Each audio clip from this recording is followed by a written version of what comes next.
in the far reaches of the galaxy, where empires sprawled across the void and alliances shifted like tides in a restless sea. The Galactic Council convened in a chamber that had seen centuries of debate.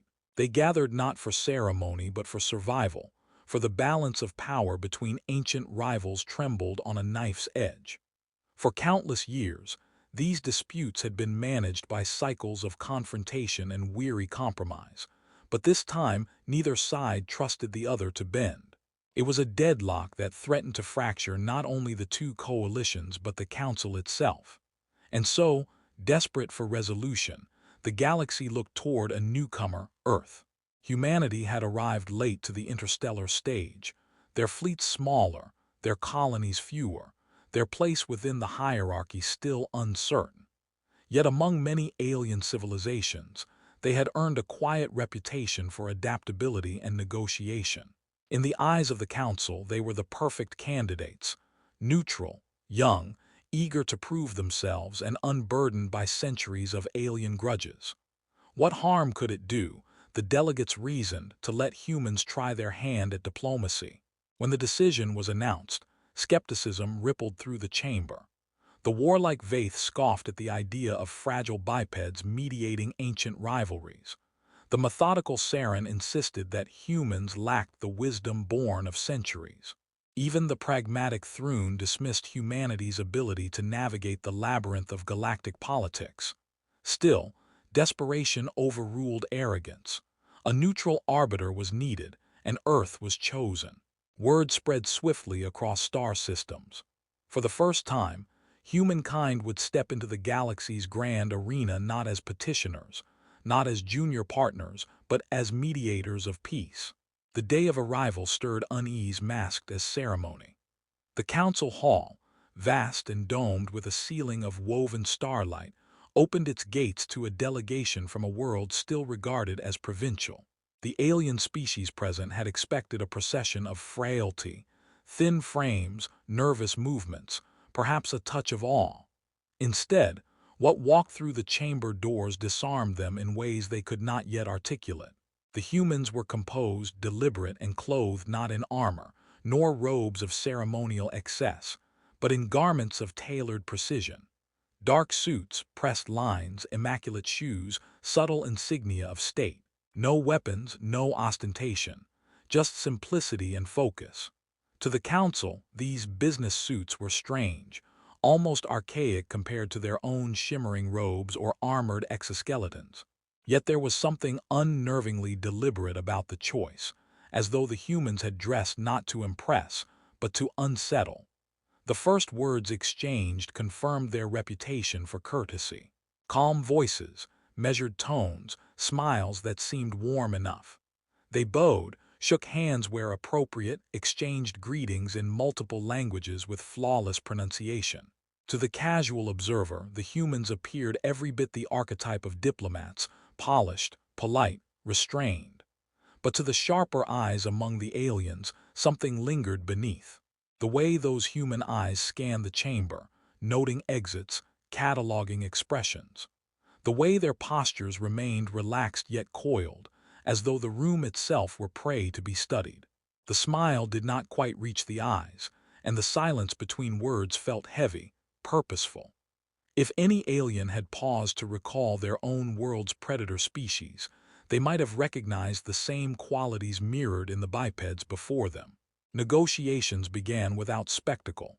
For hours, the factions presented grievances, history, accusations that had been rehearsed for decades.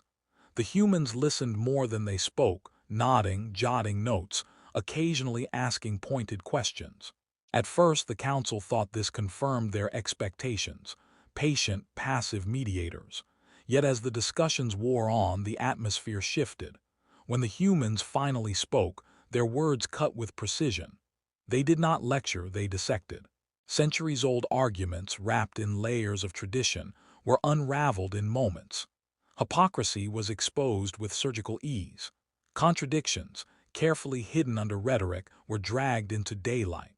What startled the council most was the method. There was no aggression, no raised voices, no visible exertion. The humans smiled, remained courteous, and in that calm voice turned Empire's arguments into hollow shells. One delegate whispered to another that it was like watching prey cornered by a predator, slow, quiet, inevitable. The factions, unused to such direct dismantling, grew agitated. They had anticipated the soft balm of compromise, the neutral platitudes of a young species seeking approval. Instead, they were confronted with minds that sifted through their defenses as if they were children's toys. Alien observers began to exchange glances, unease growing with every measured human response. Whispers passed through the chamber. Perhaps the humans had studied too well. Perhaps their youth was not naivete but something else entirely. In private recesses, the murmur of suspicion grew louder. Delegates compared impressions. The unsettling sharpness of human gaze, the uncanny ability to track emotion, the patience that seemed less like passivity and more like predation. One elder Saren recounted studying Earth's history, speaking of wars that spanned continents, of strategies that toppled empires, of corporations that rose to dominate nations without ever drawing a blade. The younger alien scoffed, but the elder's words lingered. They have never ceased being hunters, the Saren warned. They have simply changed the tools. The humans, unaware or perhaps perfectly aware of these whispers, continued their work. In each round of negotiation, their approach was relentless in subtlety. They offered no grand speeches, only quiet logic. They revealed no anger, only questions that forced others to reveal flaws. Their patience was inexhaustible. Aliens accustomed to emotional displays, to the theater of politics, found themselves increasingly unnerved by the silence of human restraint. When an argument ended in human favor, it was not celebrated. They simply moved on, as though another piece of prey had been subdued and the hunt continued. By the end of the first cycle of talks, the chamber carried an unspoken tension. No official record would show it, but in the glances, in the restless shifting of bodies, in the hushed conversations of the adjourned, it was clear. Something was wrong. The galaxy had expected diplomats. What they had received were not negotiators in the sense they understood. They were tacticians, hunters in tailored clothing, their smiles disguising the eyes of predators. The council could not yet articulate this truth, but they felt it. And in the quiet moments between debate, when a human delegate would sit back, sip water, and meet the gaze of an alien across the hall, that truth pressed itself deeper into their instincts. As the session ended, the official record declared progress. The factions had agreed to further mediation, and Earth's delegation had been thanked for its service. But beneath the formality, unease rippled like a current through deep water. In the corridors, aliens whispered warnings, half-jokes that did not sound like jokes at all. They smile too much. Their eyes never blink. Do you feel it when they look at you? Some laughed it off. Others remained silent, unwilling to voice the primal recognition rising in their chests. For what had entered the council was not what they thought. They had invited diplomats, but they had welcomed something far older, far more dangerous. They had welcomed hunters who had learned to kill with silence, with patience, with words sharper than any blade. And though no one dared say it aloud, the truth had begun to take root. Humanity had not arrived to mediate. Humanity had arrived to hunt. The negotiations did not collapse in spectacle, but in silence, a silence that carried weight heavier than any declaration of war. What had begun as cautious optimism among the council now shifted into unease, for the humans had not come to soothe but to dissect. Each new session sharpened the contrast between alien expectation and human reality. What the galaxy had mistaken for politeness revealed itself as calculation. What they believed was patience was in truth predation. And as days turned into cycles, the council chamber itself seemed to shift in atmosphere, the starlit dome feeling less like a sanctuary of diplomacy and more like the hunting ground of minds that never tired. The factions, once confident in the repetition of their ancient grievances, now hesitated. They measured their words with care, for every slip, every inconsistency was caught by human ears that missed nothing. When one coalition argued the sanctity of tradition, the humans coolly produced examples of how those traditions contradicted themselves.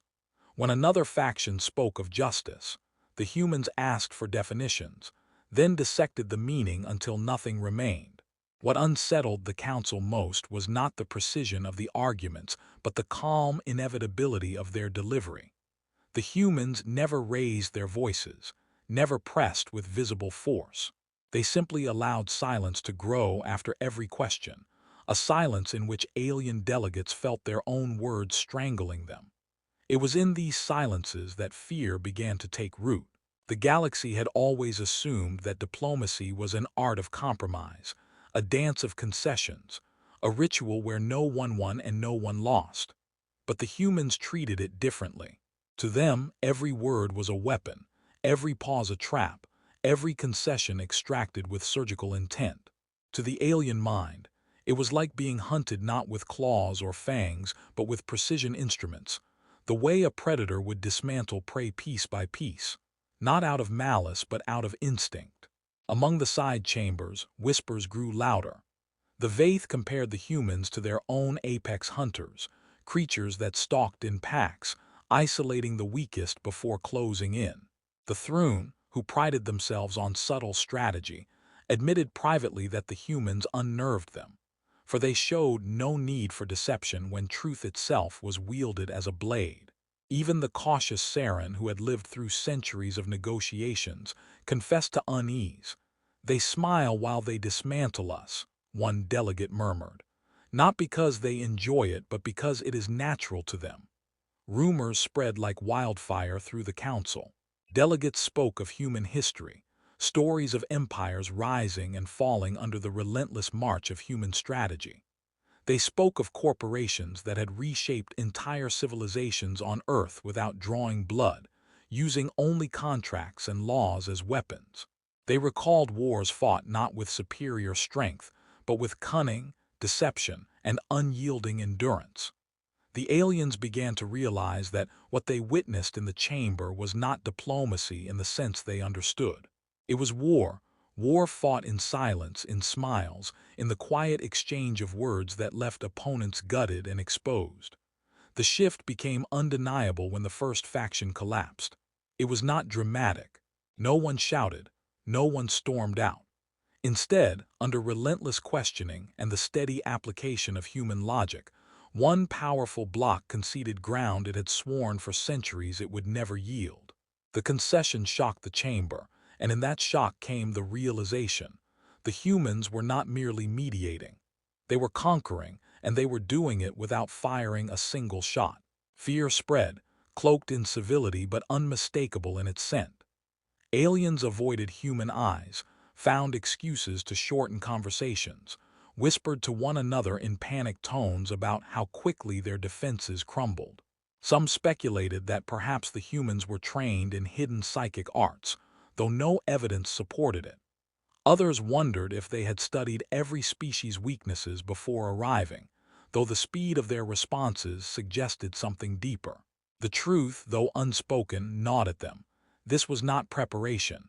This was instinct. The council chamber itself seemed to warp under the growing tension. Where once debates stretched endlessly with little progress, now they were concluded swiftly under human pressure. Where once factions stood unshakable, now they bent, one after another, under the weight of quiet human persistence. Every alien began to notice the same pattern. The humans never argued from weakness, never revealed uncertainty. They listened, dissected, responded, and left their opponents no ground on which to stand. And when the silence fell after each exchange, the predators in business suits watched, waiting, patient as the galaxy squirmed. By the third cycle of negotiations, no one mistook them for mere diplomats. An elder Thrune finally voiced what many had whispered but none dared say aloud. They are not here to make peace. They are here to dominate. They do not fight with weapons, but this is war all the same. The word spread quickly, repeated in shadowed corners and private channels, until the council could no longer deny it. They had invited humanity thinking they were choosing peace, but what they had chosen was something far more dangerous. The Predator revelation grew clearer with every passing moment. The business suits once mocked as archaic now appeared as uniforms, armor of a different kind, symbols of discipline and unity. The calm voices once taken as courtesy now carried the weight of calculated dominance. The smiles, once seen as friendliness, now reminded delegates of predators baring teeth before a kill. The more they looked, the more they saw what had been there all along. Hunters disguised as diplomats, apex predators who had traded the wild for the boardroom, who had evolved from spears and swords to contracts and clauses, yet never lost the essence of what they were. As concessions piled up, as factions one by one yielded ground, the council began to fracture. Some species whispered of retreat, better to abandon negotiations entirely than risk more losses. Others sought to ally themselves with humanity, hoping proximity might shield them from the blade of words. A few considered open defiance, but even they hesitated, for the humans had shown no aggression, no threat of force. To oppose them would be to admit fear, and worse, to admit vulnerability. The atmosphere in the chamber grew heavier with each passing hour. Delegates shifted in their seats, some unable to meet human eyes, others fidgeting as though under invisible pressure. It was not physical intimidation, but something far subtler. The recognition, deep and instinctual, that they were prey in the presence of predators. And when one alien finally voiced the thought aloud, "They are predators in suits," no one laughed. The words echoed with a truth that silence confirmed. From that moment on, every smile, every pause, every quiet sip of water carried new meaning. The galaxy no longer saw diplomats. They saw hunters who had mastered a new kind of battlefield, one where words replaced weapons and patience replaced claws. And though no blood had been spilled, the council chamber felt drenched in the tension of unseen combat, each concession a wound, each silence a reminder that the hunt was not yet over. The galaxy had thought itself prepared for humanity's presence. They had witnessed the calm smiles, the patient questions, the relentless dissection of argument after argument, and already they feared the predator beneath the polished exterior. Yet nothing compared to the final stage of their performance, for what began as quiet unease transformed into open dread as the humans revealed not aggression, not threats, but something far more unshakable: inevitability. The factions that remained steadfast soon discovered that their defiance was nothing more than fuel for the humans' methodical advance. Every refusal was turned into leverage, every objection into an opportunity to corner them further. The very structure of the council, designed to preserve balance, now became the cage in which the aliens found themselves trapped, with the predators pacing slowly around them, waiting for the right moment to strike with words sharpened by centuries of survival instinct. Rumors raced across the chamber, then across entire systems. Delegates whispered of what they had witnessed, of how entire coalitions bent under the weight of nothing more than human persistence. No weapon had been raised, yet empires trembled. No fleets had moved, yet borders shifted. It was as if humanity had taken the essence of war, stripped it of blood and steel, and refined it into pure strategy. To the alien mind, accustomed to treaties built on compromise, this was incomprehensible. To the human mind, it was simply the natural progression of an instinct as old as fire. The climax arrived not with thunder but with quiet signatures, ink pressed to agreements that reshaped the galaxy. The final document was a masterstroke, presented with such simplicity that many did not recognize its weight until it was too late. On its surface, it promised stability, trade, and mutual benefit. It offered peace in a way that seemed impossible only cycles before. But beneath the words, woven into the very structure of the clauses, lay control. Earth was not framed as conqueror, not imposed as ruler, but installed as the indispensable center upon which all factions now depended. To reject the agreement would isolate a faction. To resist would be to cut oneself off from the very lifelines of trade and security that the humans had so carefully engineered. The council had not been defeated by force. It had been remade by consent. a consent extracted so skillfully that those who gave it could not even point to the moment they had surrendered. The shock of realization came too late. As the agreements were finalized, as seals were set, and the chamber prepared to adjourn, silence fell. Delegates looked at one another, each understanding what had been done but none willing to admit it aloud. The humans had walked into the council as mediators. They left as the quiet architects of a new galactic order. The galaxy, with all its ancient empires and storied civilizations, had been outmaneuvered by a species it still considered young. And yet no one could call it conquest, for there were no battlefields, no wreckage, no corpses. Only contracts, signatures, and the quiet satisfaction in human eyes. Some alien voices tried to raise alarms. They warned their people that humanity was no mere partner, no simple ally, but the most dangerous kind of predator, one that no longer needed violence to hunt. They recalled the words spoken in whispers, that humans wore suits not as symbols of weakness, but as the uniform of predators who had replaced spears with strategies, who stalked not in jungles but in negotiations. Others dismissed these fears, choosing instead to praise the brilliance of Earth's delegation, to admire their ability to bring order where chaos had reigned. Fear and admiration blended into something even stronger, reluctant loyalty. For even those who trembled at humanity's rise recognized that resisting them would cost far more than submitting. The galaxy adapted quickly. Species that once looked upon humans as fragile now sought their alliance. Governments adjusted policies to mirror human models. Corporations restructured under human guidance. The very language of diplomacy began to change, adopting terms and phrases humans had introduced. Slowly, inevitably, the galaxy bent itself around the predators in business suits, often without realizing they were doing it. And in every chamber, in every meeting, when humans sat quietly and listened with those unblinking eyes, the memory returned. This was not peace in the sense the galaxy once understood. This was order, carved with precision, maintained by predators too intelligent to waste their strength on open conflict. For the humans, it was not triumph in the traditional sense. There were no parades, no declarations of victory. Instead, there was only the quiet acknowledgement that the work was complete. They had secured influence not through coercion but through inevitability. They had proven, beyond doubt, that survival was not about strength of body or size of fleets, but about the ability to reshape the battlefield itself until every opponent fought on human terms. In this new order, Earth did not stand at the edge of the galactic stage.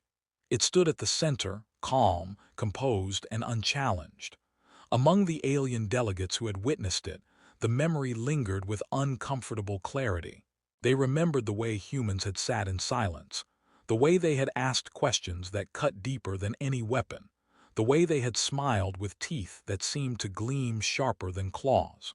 They remembered the realization spreading across the chamber that they were prey in the presence of predators who no longer needed to chase. And though the council moved forward, though treaties were honored and alliances reshaped, a shadow hung over their thoughts. If humans could do this here, in a chamber of peace, what could they do if they ever chose war? That question was never answered, for humanity gave no reason to test it. They wore their suits, offered their smiles, and spoke their words of reason. Yet beneath the civility, the galaxy never forgot what they had seen.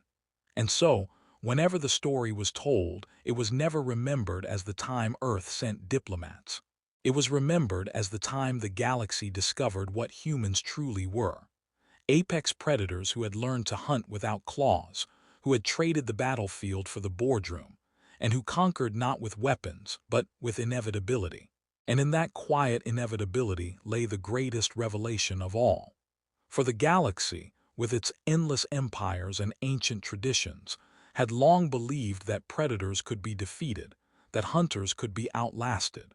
But humanity had shown them a truth more terrifying than war, that the greatest predators of all were those who no longer needed to fight. They simply walked into the chamber, dressed in tailored suits, and smiled.